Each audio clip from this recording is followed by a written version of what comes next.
Cool, thanks for joining me today. Today, you're here. You probably are aware of a couple of technologies we're going to talk about, and we're going to get into them. We're going to cover a lot of stuff really quick, but also talk to me. Right? If you have questions, hit me up. I'm going to be asking you guys a lot of stuff, so I'm hoping to get some answers out of you. There's going to be a couple of quizzes in the middle of this thing, so let's see if let's see if we can have a little bit of fun. I'm Chris. I'm with Phase 2 Technology. Phase 2 is a digital experience agency built on open technology, and we build, we create meaningful, continuous experiences for audiences in a lot of areas like healthcare, financial, and government. So check us out. I believe we're hiring right now. We're always looking for good developers, specifically right now looking for some Node and some JavaScript folks. So yeah, check us out online, phase2technology.com.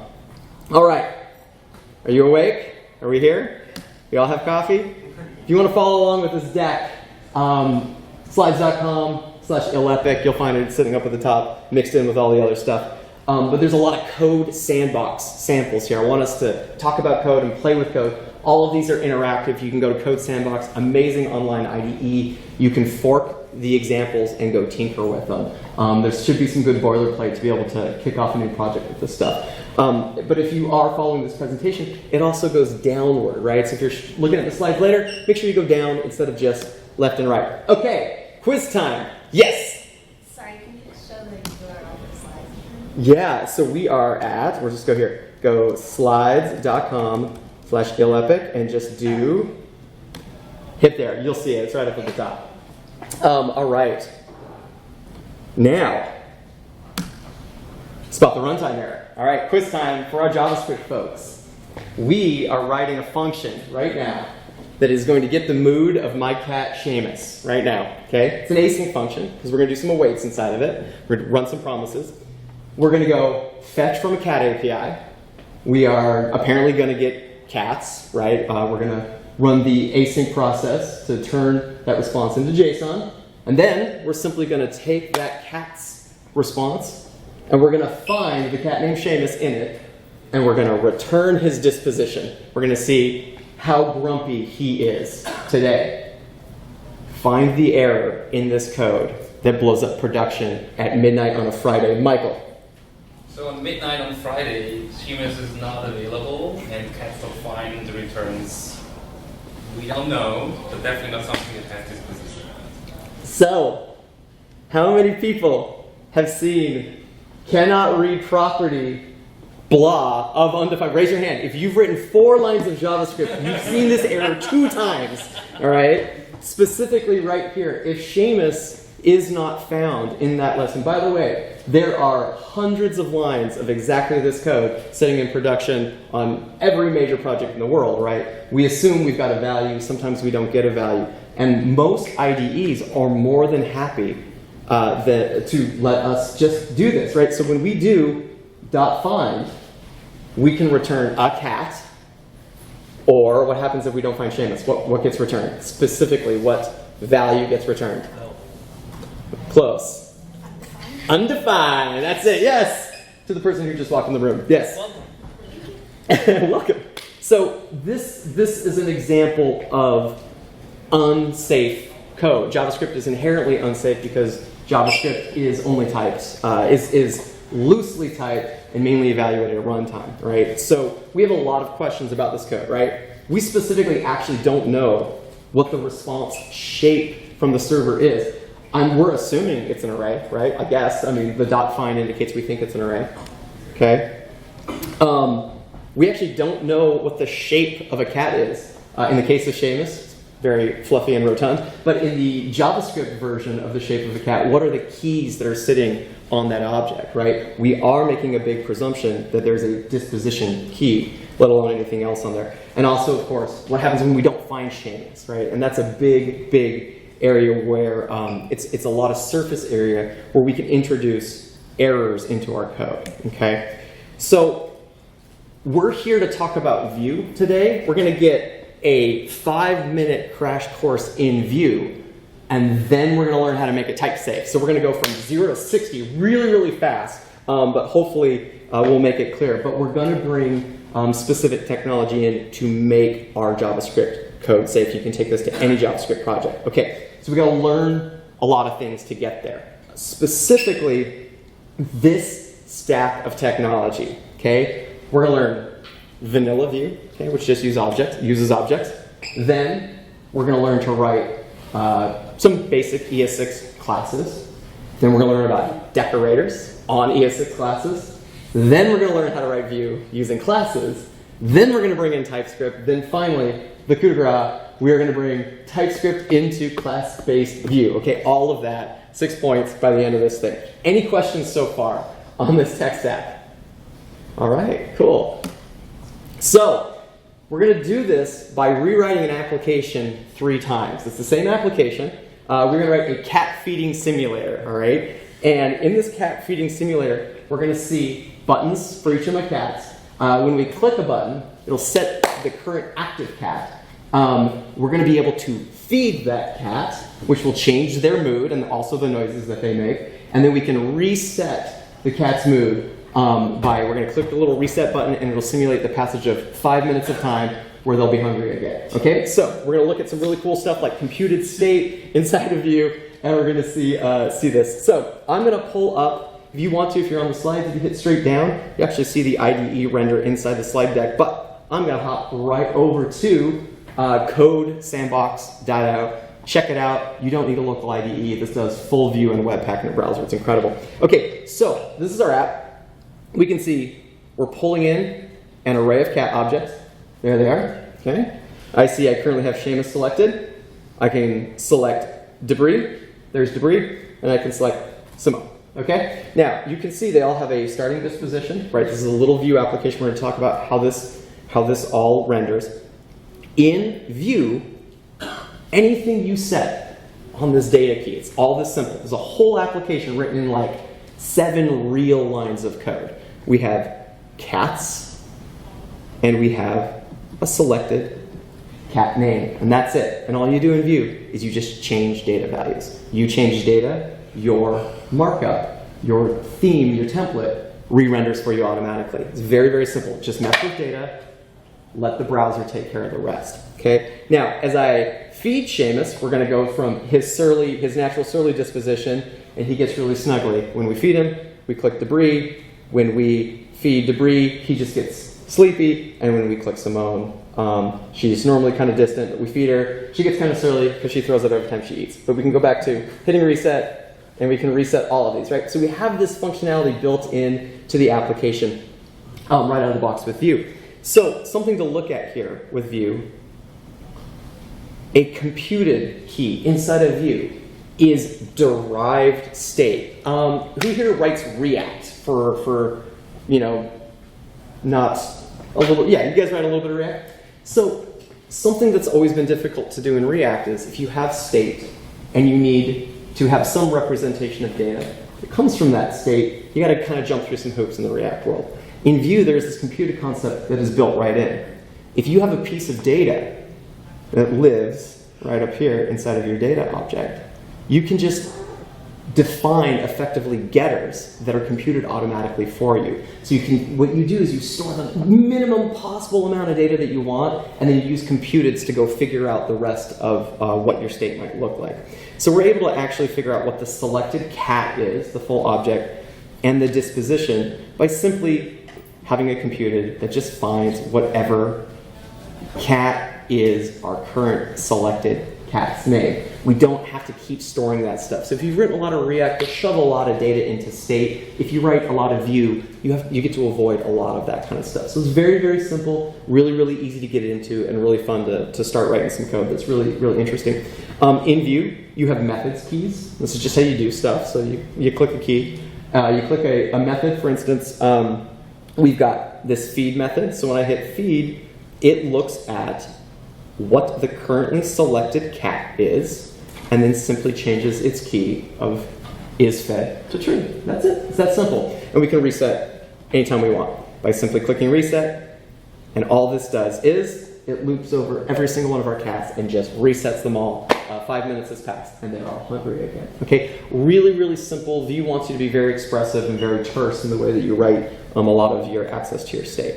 Now, we don't need to get into the details of the templating language, but that's it. It looks like HTML. It's really, really great. You have a lot of these wonderful little attributes. So we've got, for instance, right here, I know this is a little blurry here.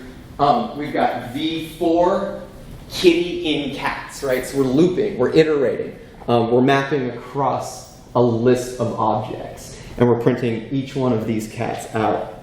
And we're then able to just simply state inline template literal values, and they just simply change when our data changes. Vue is a really, really powerful, observable system behind the scenes that you never, ever, ever mess with. And you know that if you change data, your update is, your visual update will show immediately. Any questions about Vue, Vue templates, Vue data, and the structure that they're writing simple applications in Vue? Yes? No, just might be better to load the lights. Yeah, let's do that so we can see the code a little bit better. Let's do that. All right, guys, it's gonna get dark. Woo, all right. So, welcome to Vue. Now, let's go take a look at a couple of things.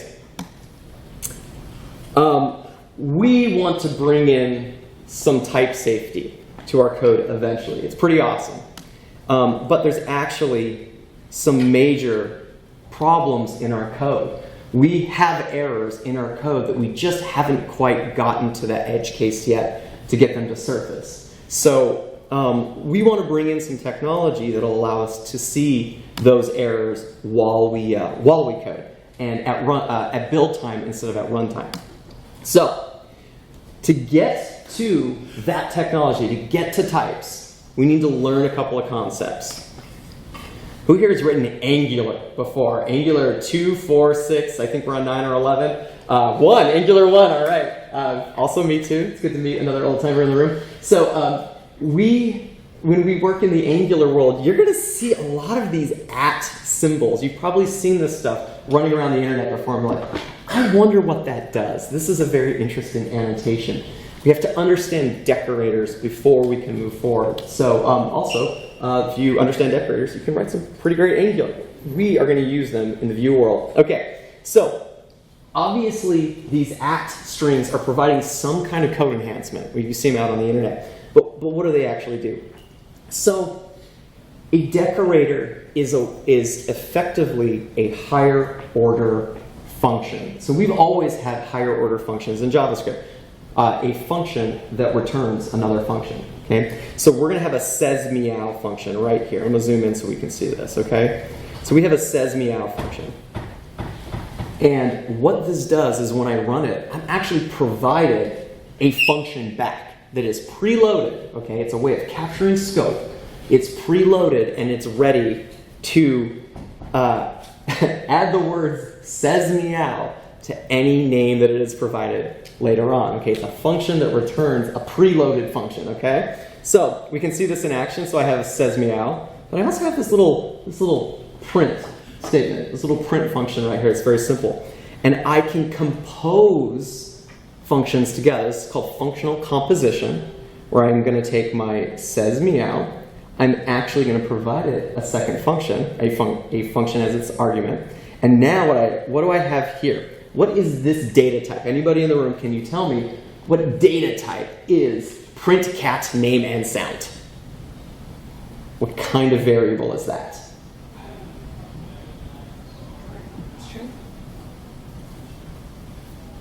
Let's do this. So when we run says meow up here, it's going to give us back a new function ready to go.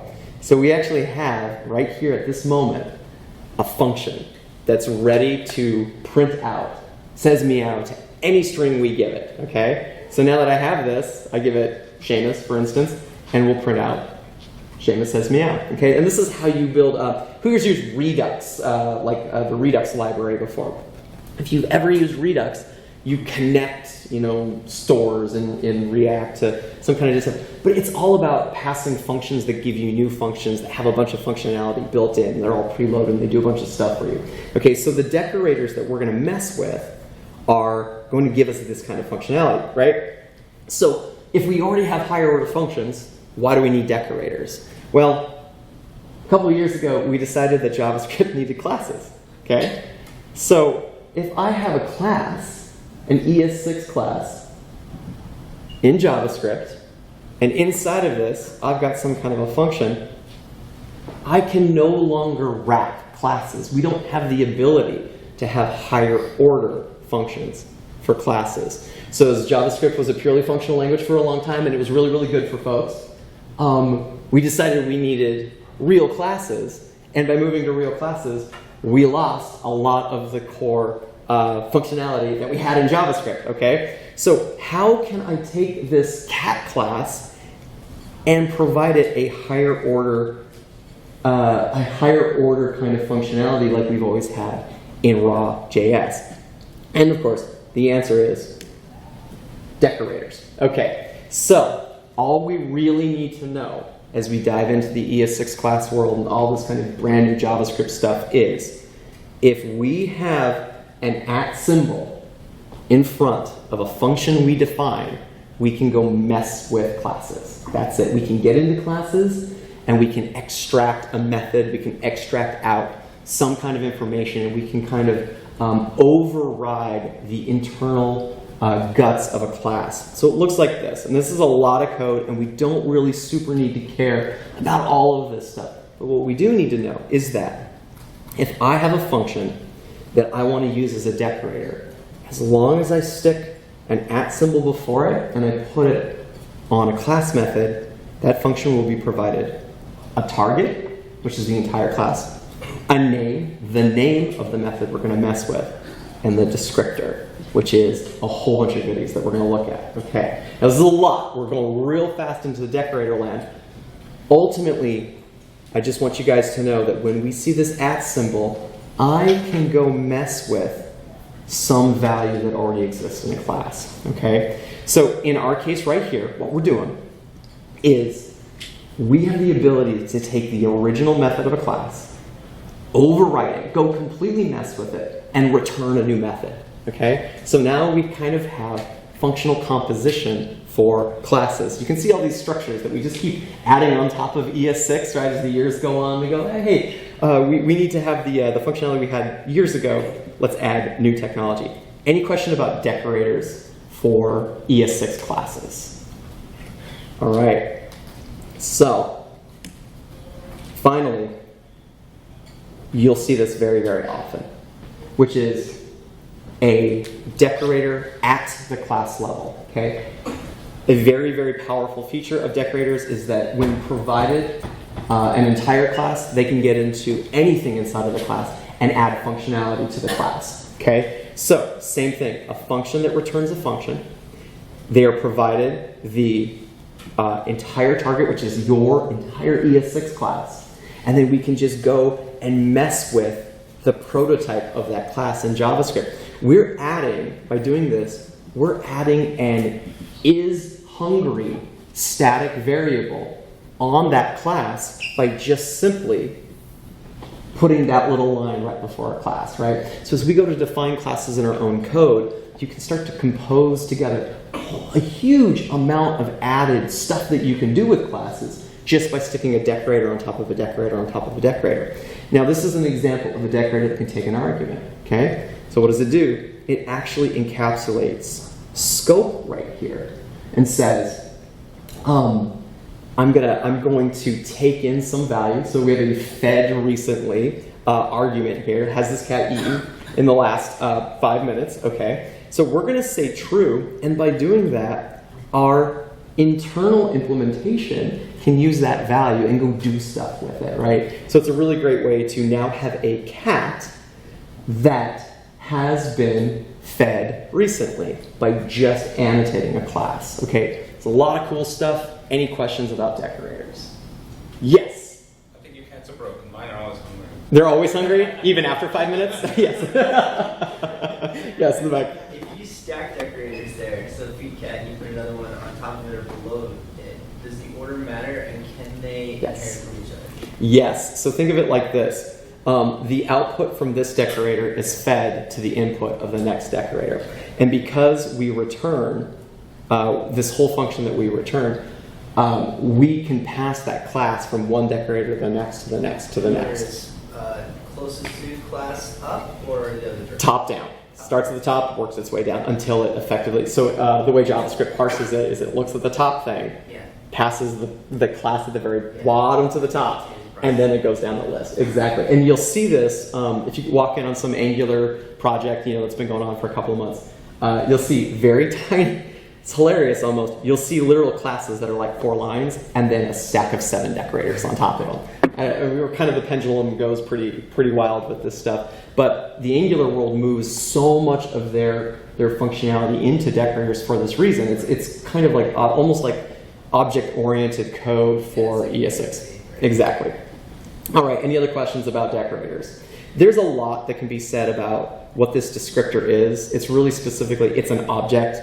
It's got a bunch of keys on it, but all we really care about is this dot value is the method that it was stuck to. So this is how you decorate methods of a class versus decorating an entire class right here. Okay, cool stuff. We don't see any of this really in like the React space yet. We're getting there. We don't really see a lot of this in Vue until the end of this slide deck. So any questions? All right. So we saw this kind of view already, okay? This nice, we call it a POJO, the plain old JavaScript object, okay? And that's it. And in Vue, it's kind of nice. Vue's really accessible because all you need to know is you put stuff on keys and it works. You got a key called data, you got a key called computed, you have a key called methods, components, props, and then you have all these lifecycle hooks, right? Pretty self-explanatory on what a Vue component does on those hooks. And that's it. That's a whole Vue. You can build Facebook and one Vue object if you wanted to with just those hooks, just those keys on those objects. So what we're going to do is we are going to ruin the simplicity of this object, and we're going to move over to a class. We can write Vue code using an ES6 class by just doing this. Okay, so it's this simple. Using the Vue property decorator library, we are provided a component decorator. And all we do is we say at component, and suddenly our class is super duper smart. And Vue is able to understand class concepts. So look at this. So any property that lives at the root of a class is the exact same thing as data. Okay? That's simple. Very native JavaScript approach. We have computeds already baked into the ES6 class spec. Who here has written a getter for real out in, one person has written a getter, right? So here's what's amazing. Tell me about getters. What is amazing about a getter? Doesn't take arguments, you can always rely on it, and it just gives you what you want. It doesn't take arguments. It always has the current scope of the class. And here's what's amazing about getters. It's a function that you access like a property. Okay? You just read. You say, hey, reverse message. No parentheses. And it runs. It immediately runs. And getters are a way to effectively derive state. Okay? So in our case, we have a message, and the getter will always return us the reverse of whatever that message is. We can access it. We don't have to call it. We don't have to run manual things. It's just a value that is derived for us automatically. Behind the scenes, in Vue land, that's what computeds do, right? It's very powerful. Okay, so obviously on ES6 classes, we've always had methods built right into the class, okay? So there's this big push out there in the world for JavaScript to move to some kind of standardized approach on this. Angular is already there. Vue is starting to head there. React, of course, we've had React full ES6 classes since 14, right? So if you understand classes, you can kind of jump into all these crazy frameworks and be able to start getting some work done. So any questions about what this decorator is doing for us and anything about this ES6 class that you guys are seeing here? Anything look kind of funky to you? We good? All right. Pretty cool. I mean, this is a full application baked right into a single class, and that's pretty. It's kind of approachable, and I like it. All right.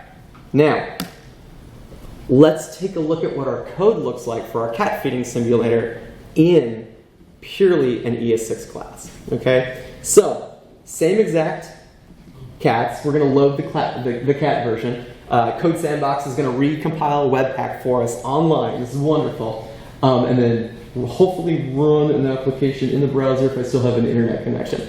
So while that's running, let's take a look at this. We're pulling in our Vue property decorator. We are then going to annotate our application class. Okay, look at that. We just say, hey, I'm a component. And Vue's like, all right, I understand what you are now. Now, let's take a look at cats, the cats object really fast. Okay, so it's just an array of cat objects. So we're clear, okay? Arrays of objects are the bread and butter of JavaScript. Every one of our cats has, you know, it has some keys we expect. It's got a name, it's got a disposition, it's got an image, right? Well, that's not safe yet, and we're going to go make that safe. But take a look at what our application becomes now. We simply have a cats member, a selected member. We have two getters, okay, just like our computers before, and we have two methods. That's it. We've now been able to represent that entire Vue application as a single class. And we dropped, I don't know, we dropped 10 lines of code. That's pretty cool, right? It's a whole lot more accessible. Same exact theme, same exact template. Okay, and look at our HTML, look at our markup, nothing changes. Every variable that exists up inside of our class is provided in our template. So the cats, plural, right there, that's just this member right here.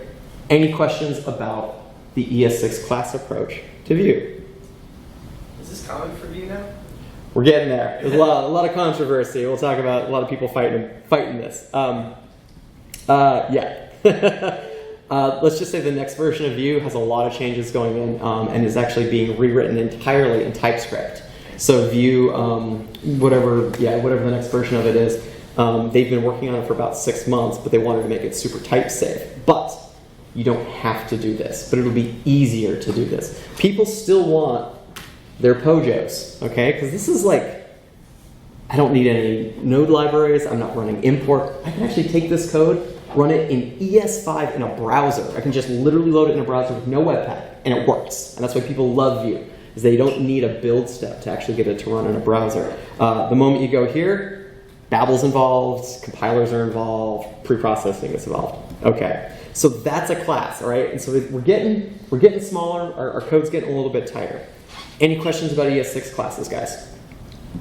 Awesome. Being able to rely on the ES6 isms gets us closer to the native implementation of JavaScript, and that's awesome. Now, let's learn finally what we all kind of came here for. Let's learn about TypeScript and why it matters. So, okay, I've got to ask, any TypeScript folks, do you use it in your day-to-day? A couple of folks. What do you use TypeScript in? In what framework, or using it? You had your hand up. We use it for our Apollo graphical server. So you use kind of like, you work in the schema side of Apollo, and you're able to keep that translated over into TypeScript, right? Yep. Very cool. What are you guys doing? React. React, okay, a lot of TypeScript in React. React makes using TypeScript really, really easy because React's just already using classes, right? It's really easy to get that stuff annotated.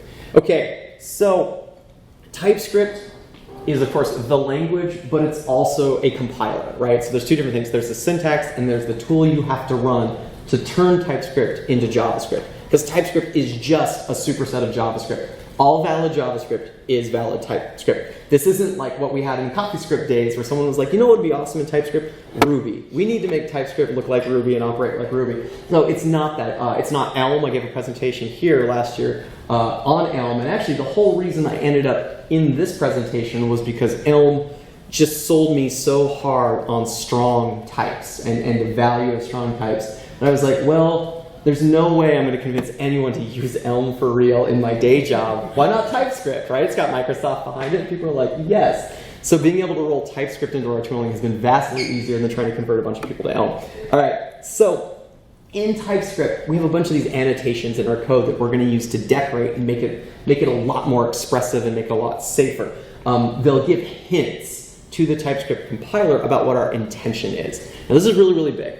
When we code, we are going to spend time now on expressing the intention of our code so our compiler and our IDE can help us write better code and safer code.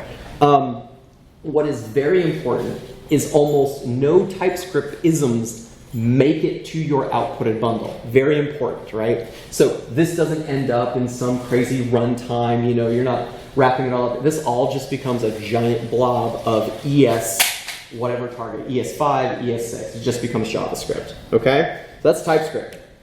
Now, let's take a look at something. We're gonna make an adder function in ES6 because that's really valuable for our business use cases. We've got two implied numbers, okay? In TypeScript, we have to say, no. I'm going to annotate this argument with its type. Lowercase number is a TypeScript ism, okay? So now we know I can take two numbers and I will return two numbers. Okay, now find the error in the bottom line of code for me, please.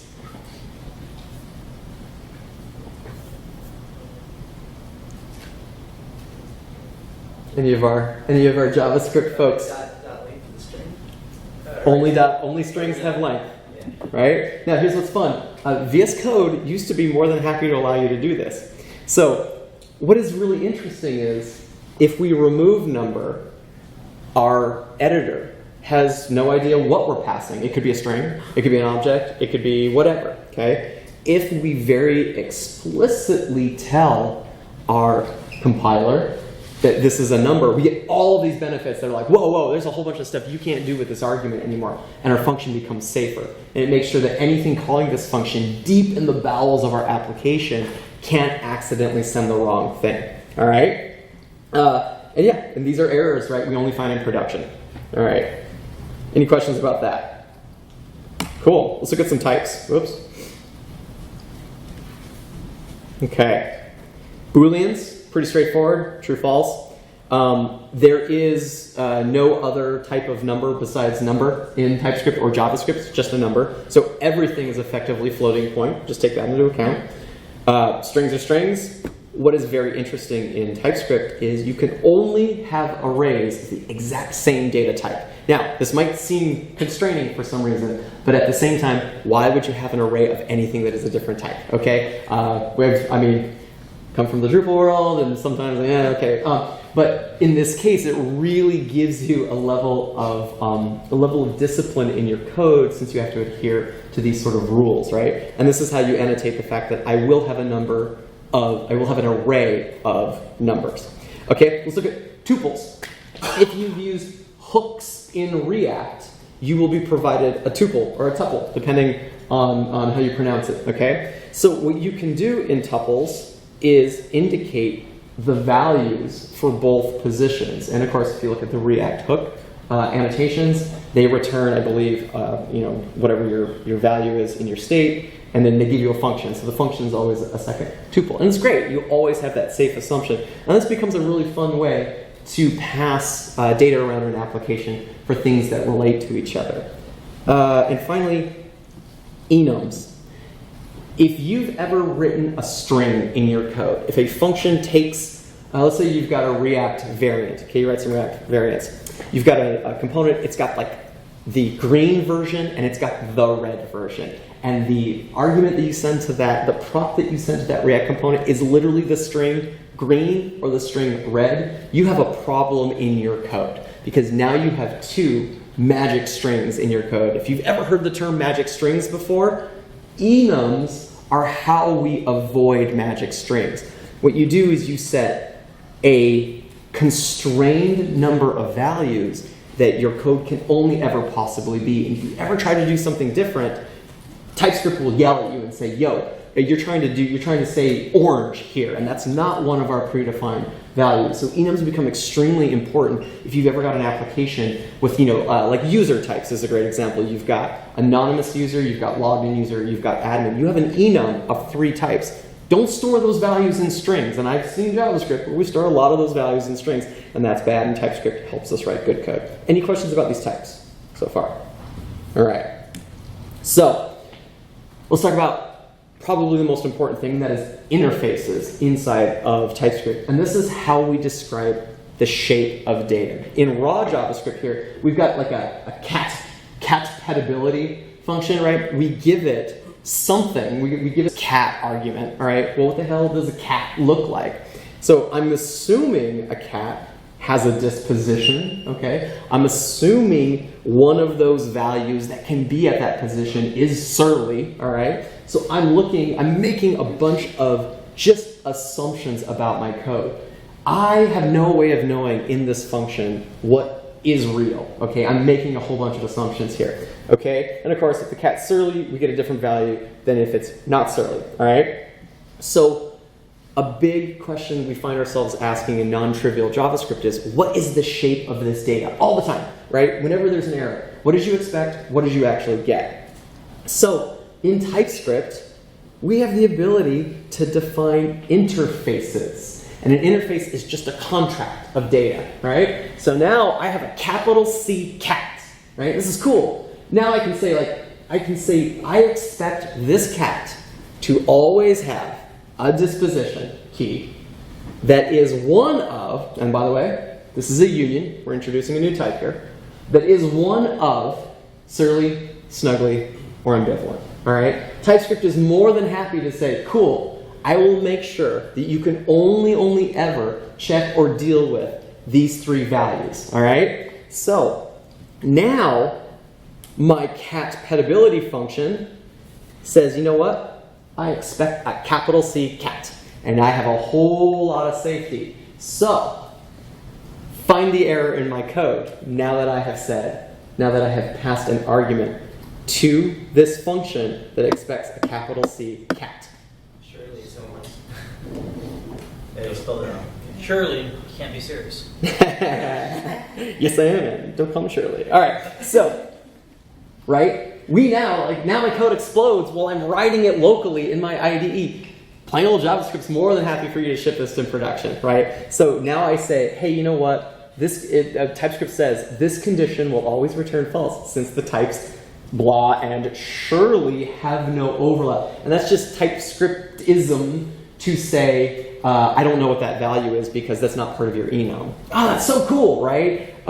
So many spelling errors have slipped through my code review. All right, any questions about interfaces on cats, enums, and the expectations that the TypeScript gives us? Good so far? All right. So how do we bring the magic, the power, the safety of TypeScript to our really impressive Vue application that we've written? It's this simple. If you've noticed in Vue, we have script tags and template tags. We also have style tags. But it's all we have to do in Vue is put a little TS, lang equals TS, on our script tag. We have to do that, and then all we do is we use the exact same decorator, the class decorator, that we were provided before. So you can use this class decorator in raw ES5, or you can use it for your TypeScript, and it all works, and all the types are provided, okay? So all we do, by adding the TS that you see up here, now if I ever try to mess with my code and access something that I'm not supposed to, I will get yelled at. Getting yelled at while we code is a good thing. All right, so here is an example. So let's go look at the shape of our cats. Okay? So we have an interface right here called iCat. Okay? Interface cat. Every single one of our cats will have a name, they'll have a disposition, they'll have a fed disposition, they'll have an image, and they'll have a Boolean of whether they've been fed or not, okay? I have a contract with every one of my kitty cats, all right? All of our dispositions right here are listed as a big enum. We can be surly, ambivalent, distant, snuggly, or sleepy. That's it. That's the only thing my cats can be. So now, if I ever try to access something on my cat, so let's go down here. Cat.name? No. Let's go. Cat.derp.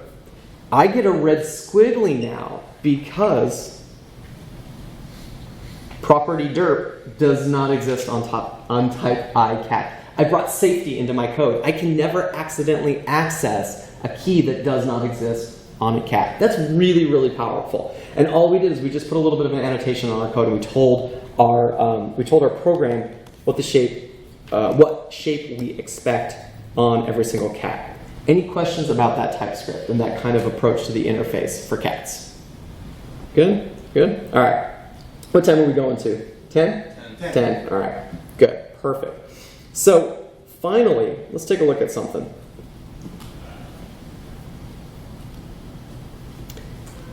Now that we have that union inside of our code for the types of dispositions, let me see if I can find a disposition here really quick. Actually, let's look at this even better. Here's something. Okay. Our original code, while it recompiles here. Come on. Come on. Hang on. I'll do it over here. Yeah. Okay, this is the exact same code. So, in our original ES5 version of our application, we did this. We tried to find a cat in an array of cats. TypeScript won't let us do that. Why? Type icat bar undefined, I know it's a little blurry, is not assignable to type icat. That's just a TypeScriptism to say, what do I do if I can't find a cat? What do I do, right? So we can do a couple of things. We can throw an error, we can explode, we can provide a default value. So that bar at the end says, if we don't find anything, just return the first cat that we have. So now TypeScript forced us to handle an edge case that I totally forgot to handle on my own. So the value of that super can't be overstated. Oh, here we go. Code Sandbox finally caught up to us here. Same exact error, right? So being able to know that your finds return two cases, they return a found thing or not found thing, super valuable. Okay, so now we have a safer application, we have a shape for our cats, we have a fallback case in case we cannot find a cat, and we are able to get TypeScript actually running inside of Vue. And here we go. Fully TypeScript run Vue application. And I think that's really all I have. Do you guys have any questions here at the end? Yes? What if your API response for your cats is no good? Not runtime. All right, so this is something that a lot of people think TypeScript, they think, oh, hey, well, what happens if I don't get something from my API, right? What you have to do is you have to understand that an API can return something or cannot return something. So what you're going to do is you're going to type your response. And you type the response as being an array of cats or null. Okay, and then what has to happen is you are forced to handle the null case. So there are libraries for TypeScript that will just do this automatically. You can be like, I have a type of API response, right? And it'll handle that kind of case. In the Elm world, and why I kind of fell in love with Elm, was they very strongly have a maybe concept, capital M maybe, right? I have an API response, maybe. So you're always forced to handle the has a thing or didn't receive a thing, okay? So do it as a type definition for yourself, and the rest of your code will benefit. Cool? All right, any other questions about TypeScript, Vue, Decorators, ES6 classes? Cool. Thanks, guys, for attending. I appreciate it.